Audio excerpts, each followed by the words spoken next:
Então vamos lá, vamos falar do primeiro mandamento. A primeira e mais importante alusão à doutrina das vidas sucessivas, ela se acha contida exatamente no mandamento inicial. Vamos olhá-lo com olhos de ver. Eu sou Jeová teu Deus, que te tirei da terra do Egito, da casa de servidão. Não terás outros deuses diante de mim, não farás para ti imagem de escultura, nem figura alguma do que há em cima no céu, nem embaixo na terra, nem nas águas debaixo da terra.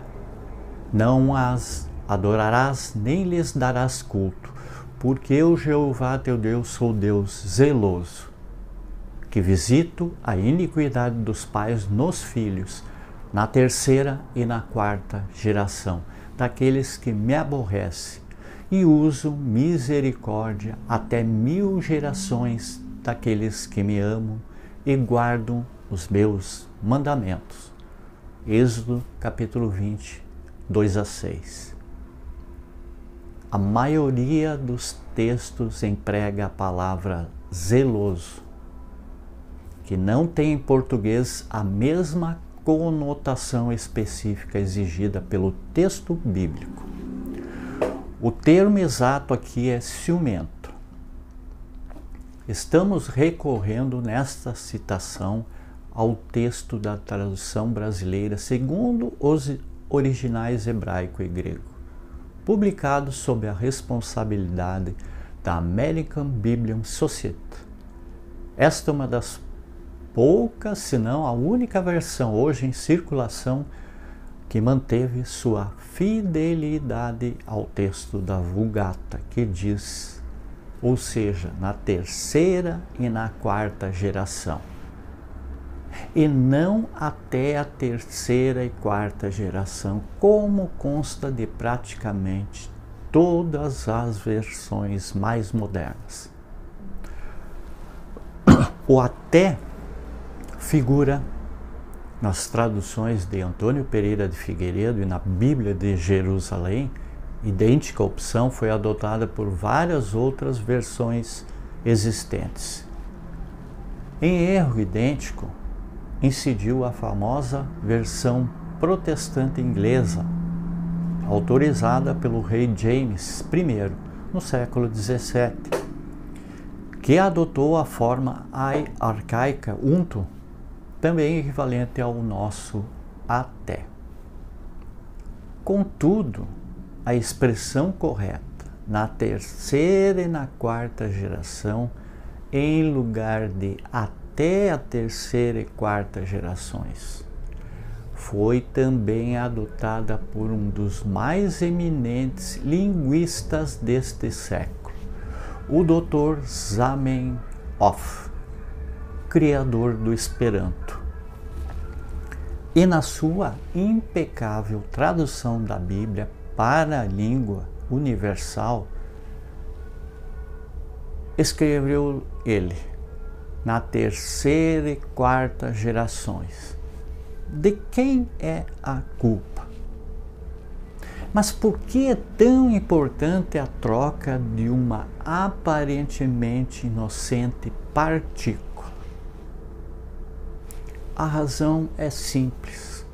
Com a finalidade de fazer o texto concordar com a doutrina de uma só existência na carne, acoplada a esta outra, de que para cada ser humano que nasce é criado um espírito novinho em folha, sem passado, os tradutores optaram pelo até e, com isto, atribuíram-lhe talvez inadvertidamente a justiça divina um caráter, perdão da palavra, monstruoso, fazendo crer que ela pune seus filhos, netos e bisnetos, nos quais se presume a inocência, os crimes cometidos pelos pais, avós e bisavós, o que contradiz expressões inequivocadas, e veremos outras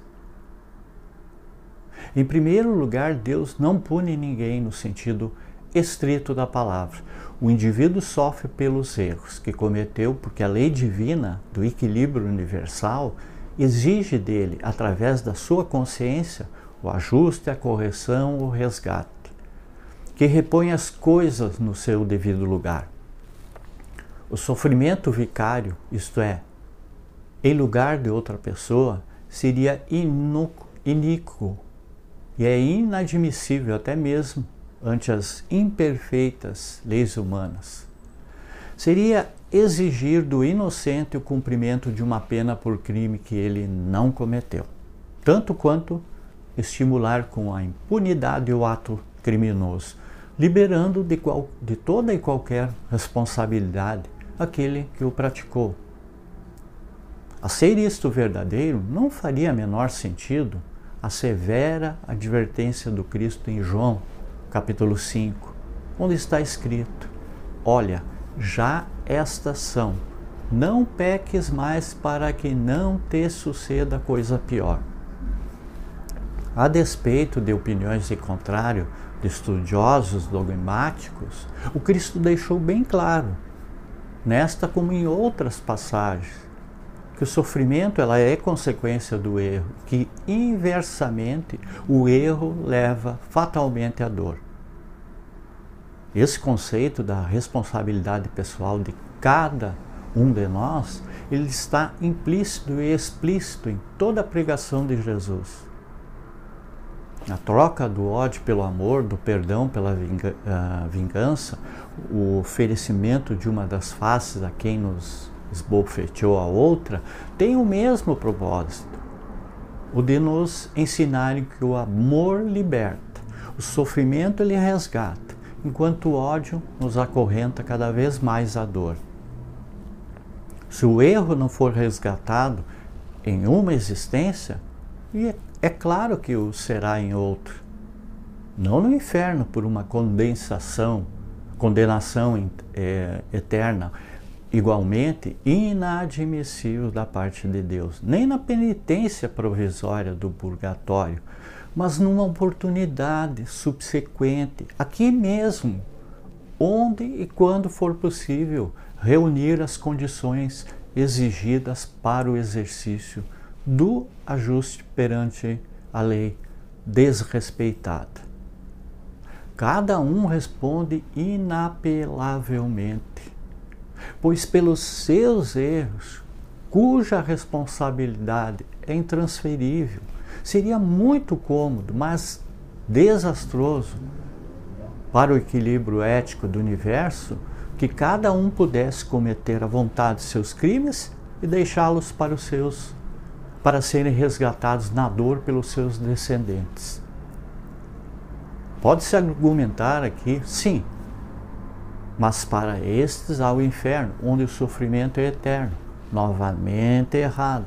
Em primeiro lugar, porque isso se choca frontalmente com a doutrina do amor e do perdão que Jesus ensinou repetidamente. Se ao homem ele recomendou que perdoasse 70 vezes, como admitir que Deus não perdoe uma só vez, por mais grave que seja a ofensa? Por outro lado, o perdão divino não nos põe a salvo da responsabilidade pelo crime cometido.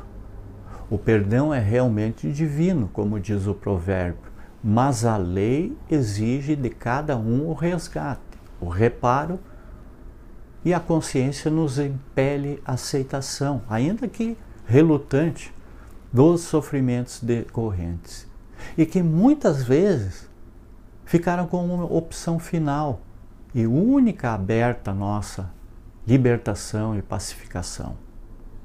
A bondade de Deus está não apenas em conceder invariavelmente o perdão, mas também em proporcionar as oportunidades de ajuste. Resta ainda outro aspecto importante e nem sempre lembrado. Por que cobrar com a punição eterna o pecado que, afinal de contas, seria resgatado por netos e bisnetos? E mais ainda, Se o criminoso tem o seu crime cobrado aos seus descendentes, infere-se que está redimido e, portanto, poderia ser encaminhado ao céu.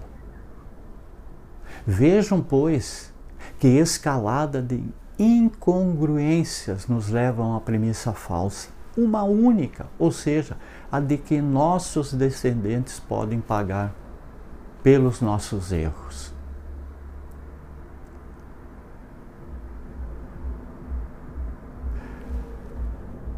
Muita paz, muita luz, gratidão a todos.